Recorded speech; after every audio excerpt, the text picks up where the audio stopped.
Hello বন্ধুরা, সবাই কেমন আছো? আমি কিন্তু খুব একটা ভালো নেই, শরীরটা খুব খারাপ। কদিন ঘরেও কাজ হচ্ছে, ওই জন্য এটা দুদিন আগের ভিডিও এডিট করতে পারিনি। আজকে শরীরটা একটু ভালো আছে, তাই ভাবলাম তোমাদের সাথে শেয়ার করি।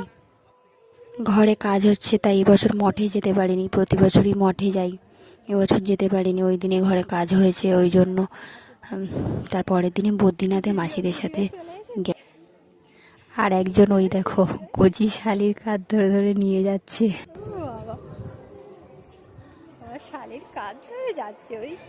শ্বশুর বাড়ি থেকেও প্রতি বছরই যায়, কিন্তু ও কোনোদিনও যায়নি।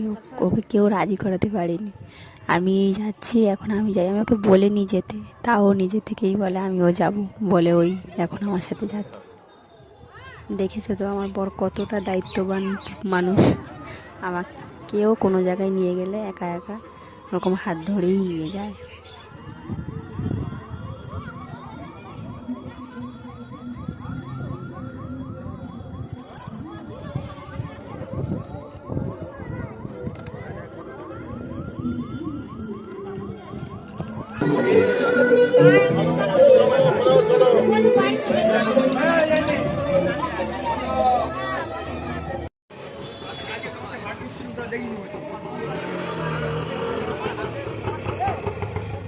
রাস্তাটা এতটা পরিমাণে গরম হয়ে গেছিলো, পা দেওয়া যাচ্ছিল না। আসলে আমরা একটু বেলার দিকেই গিয়েছিলাম, 10টার দিকে, তো প্রচণ্ড গরম হয়ে গেছিলো রাস্তাটা।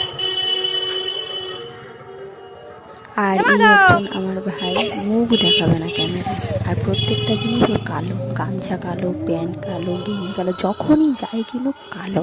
কালো ছাড়াও কিচ্ছু চেনে না। চলে এসেছি বদ্রীনাথে। মন্দিরটা খুব একটা বিশাল বড় না, অনেকটা এরিয়া ধরেও না, কিন্তু প্রচণ্ড ভিড় হয়।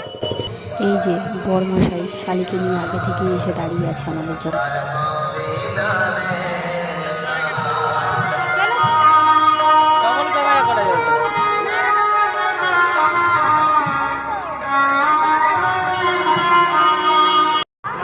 ওই যে দেখো দুটো ডাব নিয়ে দাঁড়িয়ে আছে, লাইন দিয়েছে আমার জন্য। আমিও লাইনটা দিইনি, ওই ওর সাথে পরে যাবো, ওই জন্য ও দুটো ডাব নিয়ে দাঁড়িয়ে আছে।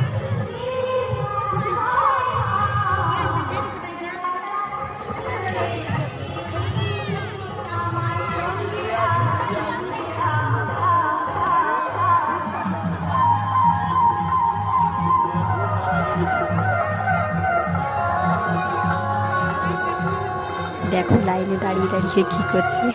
একদম বাড়িতে থাকলে ওরকম সারাটা দিন পেছনে লাগবে, সারাটা দিন।